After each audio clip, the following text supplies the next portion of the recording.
Hey there, Escape Pod.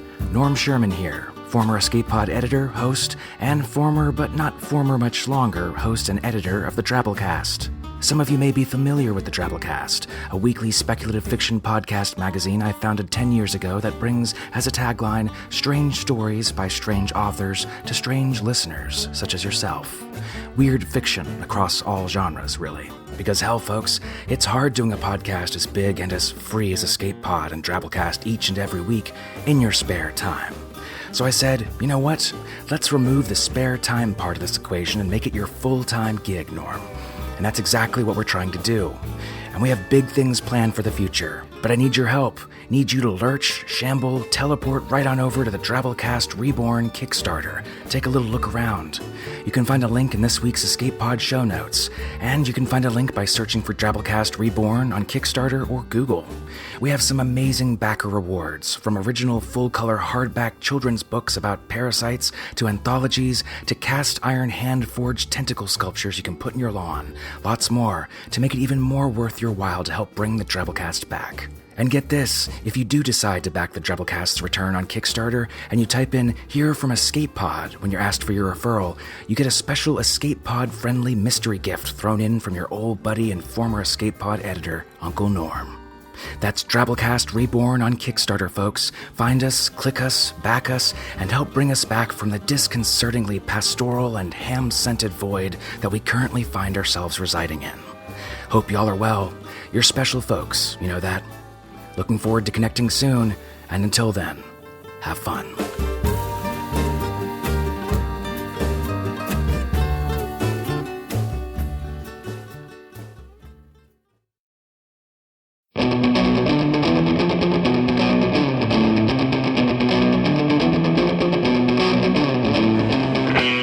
Escape Pod, Episode 649, Loyalty Test, by Andrew Gudgell.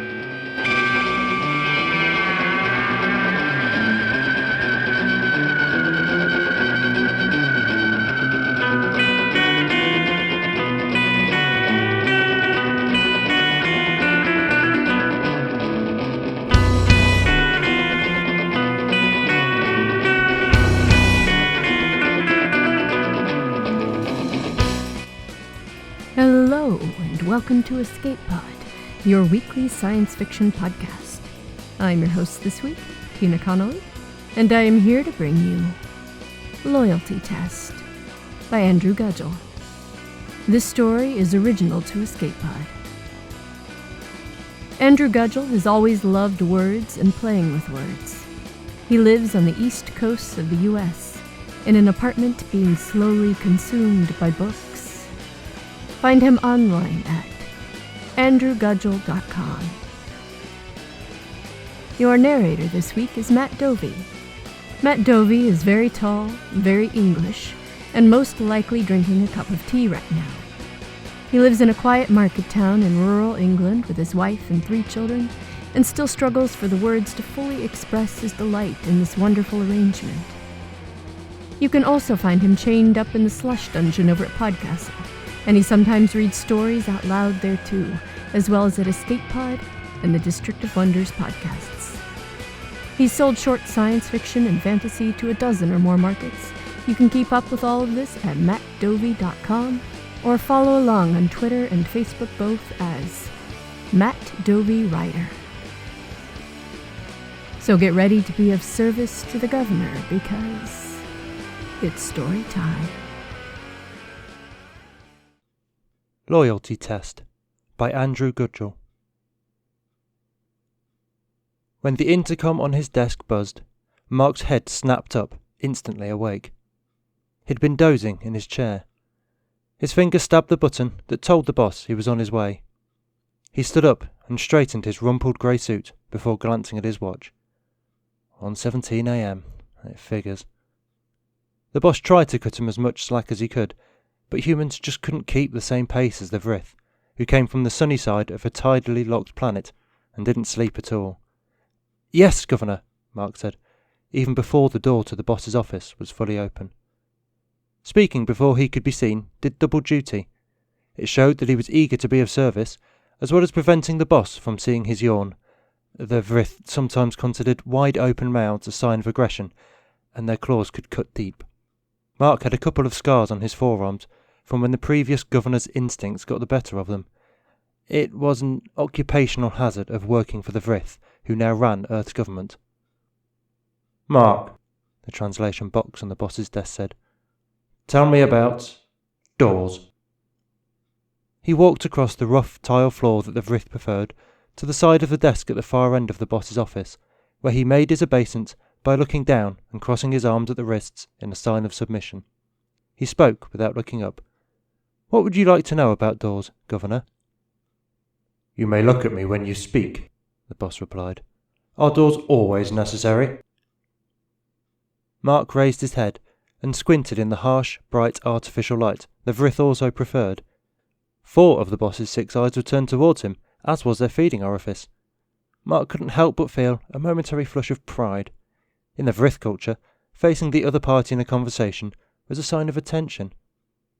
"While not questioning them personally, may I ask the Governor the background of their request?" The translation box strobed with colours. The boss raised one of their communication paddles, and a series of colours rippled as the iridescent scales on them bent and reflected the room's light back towards the translation box.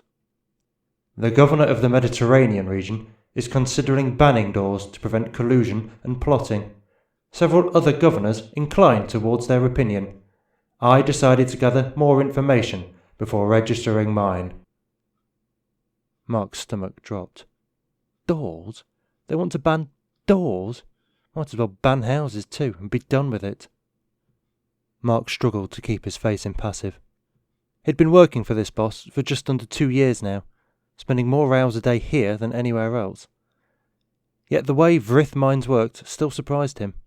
But from what he'd read online, and from what he'd seen by watching this boss's interactions with their fellow governors in Europe, they could be considered somewhat of a maverick for doing what they were doing now, seeking input from humans. Mark chose his words carefully. "Governor, I can follow the governor of the Mediterranean region's logic, and see the end state they wish to attain. Doors might indeed provide closed spaces that can be used for plotting and collusion. However, doors also are essential to controlling the temperature within a structure, thus preventing illnesses and death amongst humans. Some locations, such as banks, use modified forms of doors to protect property from thieves." He paused. "And many humans find it—" He struggled for the right word. Privacy had overtones of conspiracy in the Vrith language. "Uncomfortable to perform necessary bodily functions and reproductive activities under the gaze of other humans." The boss stretched himself up to their full 3-metre height before settling back to a squatting position. Then they reached into the bowl of live hisk that sat on the desk beside the translation box. They brought the crab-like hisk to their feeding orifice, where a dozen small pedipalps dismembered it before pushing the still wriggling pieces deeper into the orifice. Despite his many years of service, Mark still struggled to keep his face impassive whenever he saw a Vrith eat. "I have come to a decision," the boss said after a moment of contemplative chewing. "Doors are more necessary than not. I will disagree in the next governor's discussion and may cite your reasons." Mark shifted his gaze downward and made his obeisance again. "Thank you, Governor. Is there anything else in which I can be of service to you?" "No." He turned and was halfway across the room when the translation box spoke. "How long have you been at your duties?" Mark stopped and turned back. "Since 9 this morning, Governor," he said, keeping his gaze on the ground in front of him. "You are here very late. Go home and sleep. You may return to work 1 hour after your appointed time tomorrow." They are odd for a Vrith. Mark made his obeisance again. "Thank you, Governor. That's very generous." Once he was back in his office, with the door closed, Mark took his grey woolen coat from the hook on the wall and shrugged himself into it. He scanned his desk to make sure it was neat. In his first week with the new boss, he'd noticed signs that they occasionally came out of their own office to look around. He wanted to show every sign of being an efficient subordinate. Mark left the lights on, closed the door behind him, and started down the hall towards the elevator. Jesus, he thought, shaking his head. Banning doors? What the hell kind of idea is that? God help us if the governor of the Mediterranean region wins a discussion. As the elevator arrived and the doors opened, Mark wondered if there were any bars in Brussels still open at this hour. He was bone tired, but that last conversation with the boss left him needing a good, stiff drink. A shadow appeared beside him as Mark sat at his table in the bar, sipping a glass of yellow elixir d'Anvers to set on his stomach. "No," he said reflexively, then looked up. The face of the young man puckered in confusion. His dark hair was long, collar-length, his clothes rumpled as if he'd slept in them. "No, I won't help you," Mark stated. "You don't look like a xenolinguist or a xenobiologist. They always ask if I can help them with their research. If you're a member of some resistance group, I won't help you. Look what happened to the Americans." The Americans had been the only country to put up any sort of serious resistance to the Vrith when their ships landed. Now the only Americans left alive were those who had been out of the country when the Vrith replied in kind. "If you're resistance and try to argue your cause, I'll report you to the police. And if you're an American, you have my sympathy. However, I won't give you any money, nor a meal, nor a beer." The young man shifted from one foot to the other. "Janusz Wojcinski sent me," he said in heavily accented French. Mark jerked in surprise. Janusz was his counterpart in Central Europe, the human assistant to the governor there. "Janusz sent you?" The man nodded. Mark pointed to the empty chair across the table. "Sit." He waved to the bartender, pointed at his glass and then at the young man, who was just settling into his chair. What's this about? Mark wondered. Whatever it was, Janusz was going to interesting lengths to make sure that the two governors didn't know what was going on. The bartender set a glass in front of the young man and departed. "So, what did Janusz say?" The young man ran his hand through his hair before taking a sip of his own elixir d'Anvers. He grimaced. "It's an acquired taste," Mark admitted. The young man took another sip, but this time didn't make a face. "He wanted me to warn you about the door question." Mark's stomach dropped. "And what about the door question?" "He said it was a loyalty test." Now his heart began to pound. Did he say why the Vrith would want to test the loyalty of their assistants? The young man shook his head. "Not the assistants. There's some sort of political fight among the Vrith. Janusz thinks those who are too pro-human might be replaced as governors. He said you should suggest to your boss that they remain neutral on the question." "Damn, too late," Mark muttered, looking away for a moment. He picked up his glass. "Was there anything else Janusz wanted me to know?" "His boss and your boss apparently share similar views on how humans should be treated." Mark's glass stopped halfway to his mouth. "Interesting," he murmured. The young man pushed back his chair and stood. "Janusz said send him an email asking for another copy of the report he sent you earlier today, so that he knows you got his message." "And how do we communicate after that?"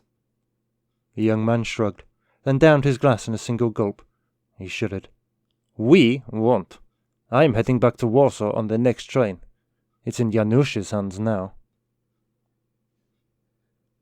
Mark sat alone on one of the benches that ringed the Stadspark to the east of the river, trying to decide what to do.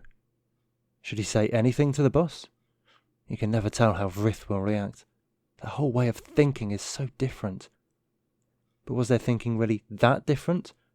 Resistance movements among the humans, paranoid fears of conspiracy and political infighting among the Vrith. Two sides of the same coin. The same or different. What matters is, what am I going to do? Despite serving as an administrative assistant to the various governors of northwestern Europe for almost 7 years, he didn't have any particular love for them. The Vrith, as a race, ran the world no less efficiently than the humans had before the invasion.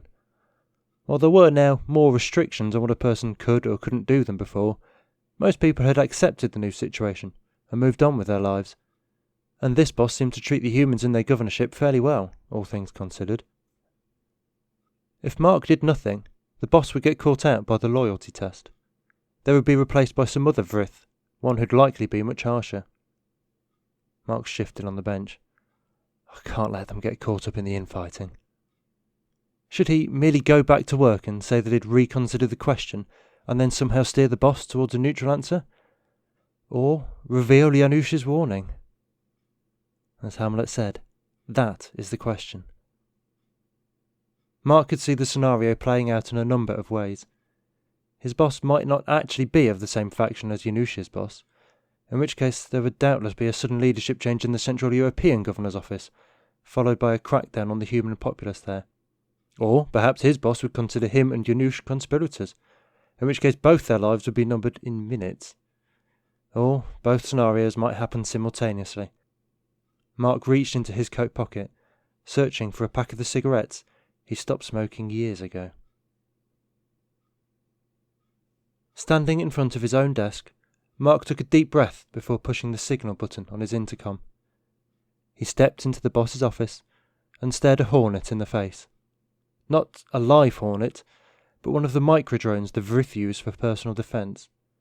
Smaller than his pinky finger, it hovered an arm's length in front of his nose, but on command could accelerate faster than a rifle bullet through his skull, turn and come back through before his body hit the tile. Mark's heart clenched in his chest. He struggled to keep his voice even. "Governor, I am very sorry to bother you. I will leave now." "No," the translator box said. "Come here." The hornet flew back into the room and began orbiting the boss's head. Mark crossed the tiled floor, made his obeisance, and began speaking while looking down.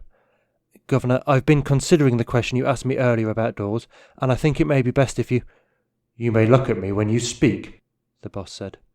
"Thank you," Mark replied. When he lifted his head, the governor was facing him. Normally, Mark would have been pleased at the recognition.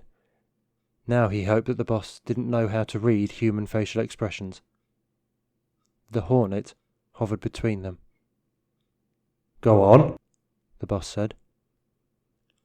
I think it best if perhaps you take neither side in the Mediterranean governor's discussion. This question is very complex, and it may be better to not commit to either side until—" "What made you change your mind?" the governor asked.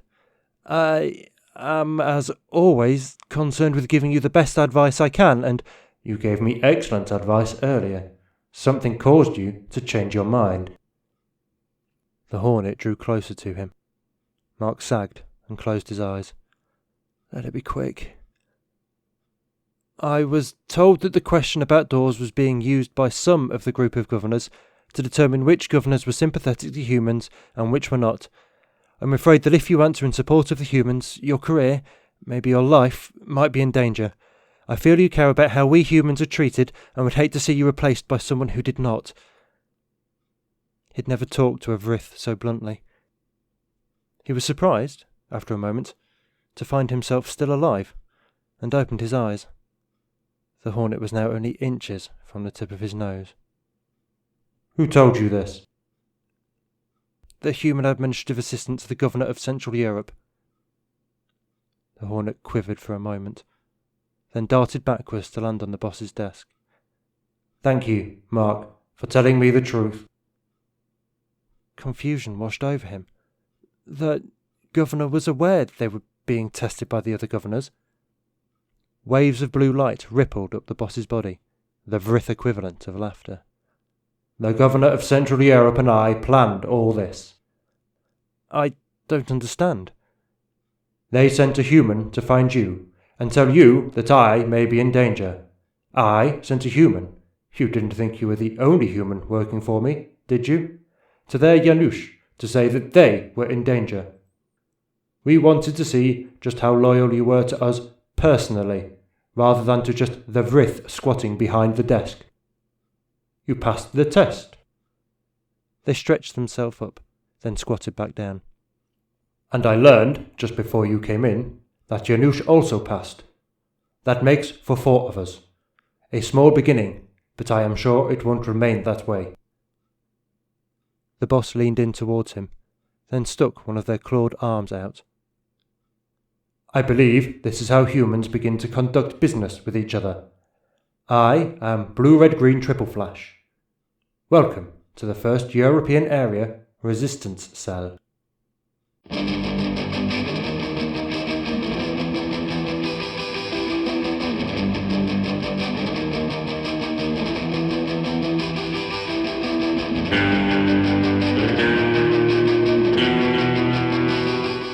thought this was a super fun story of life under alien invasion.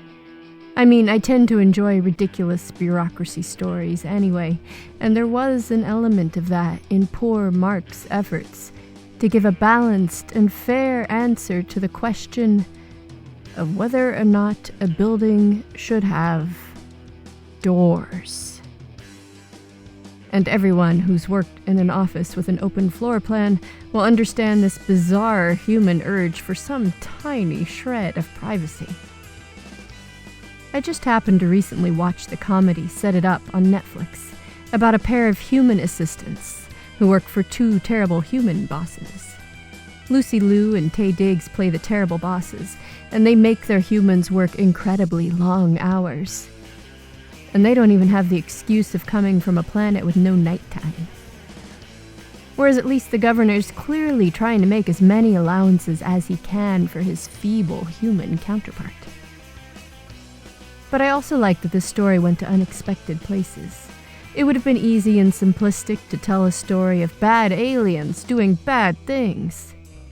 But this alien, who holds all the power, is trying to meet his less powerful human assistant halfway. And even, maybe, to use his power to make a difference among his own kind. That's the sort of thing that gives you hope. That's our story for this week. Come back next week for Some Things I Probably Should Have Mentioned Earlier by Laura Perlman, which is a delightful story she read at Worldcon. I believe this is the actual recording from the event, so tune in, and it can be just like you were in San Jose this year. Except with less cake. Sorry.